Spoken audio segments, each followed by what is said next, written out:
The risk to the wider public continues to be very low, but people should not touch sick or dead birds. A person in the southwest of England has been confirmed to have contracted avian flu, the UK Health Security Agency announced on Thursday. The agency said the person had been in close contact with infected birds and there was no evidence of onward transmission. The person acquired the infection from very close, regular contact with a large number of infected birds, which they kept in and around their home over a prolonged period of time, the UKHSA said. All contacts of the individual, including those who visited the premises, have been traced and there is no evidence of onward spread of the infection to anyone else. The individual is currently well and self-isolating. The risk to the wider public from avian flu continues to be very low. Some strains of bird flu can pass from birds to people, but this is extremely rare, according to the UKHSA. It usually requires close contact with an infected bird, so the risk to humans is generally considered very low. Human-to-human transmission of bird flu is also very rare, the organization said. The case was detected after the Animal and Plant Health Agency (APHA) identified an outbreak of the H5N1 strain of bird flu in a flock of birds. The infected birds have all been culled.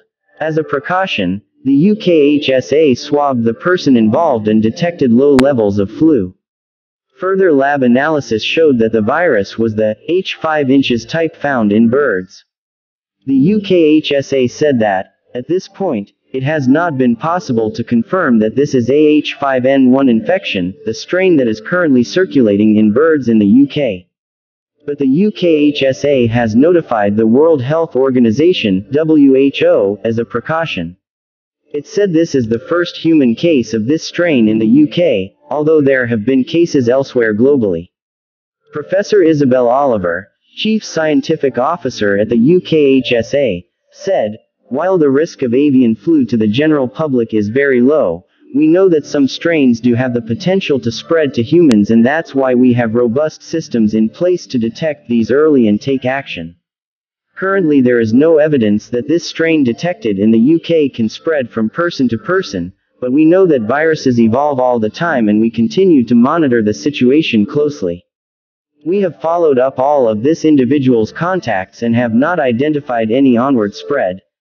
In December, Environment Secretary George Eustice revealed the UK had been hit by a record outbreak of avian flu that led to 500,000 captive birds being culled in previous months. He told MPs an avian influenza prevention zone had been declared across the UK at the start of November, requiring strict biosecurity measures and all birds to be kept indoors. On Wednesday, the World Organization for Animal Health warned a wave of bird flu in Asia and Europe had a greater risk of spreading to humans because of a high number of variants. The spread of highly pathogenic avian influenza has raised concern among governments and the poultry industry after previous outbreaks led to the culling of tens of millions of birds and trade restrictions. This time the situation is more difficult and more risky because we see more variants emerge, which make them harder to follow, Director General Monique Eloit told Reuters.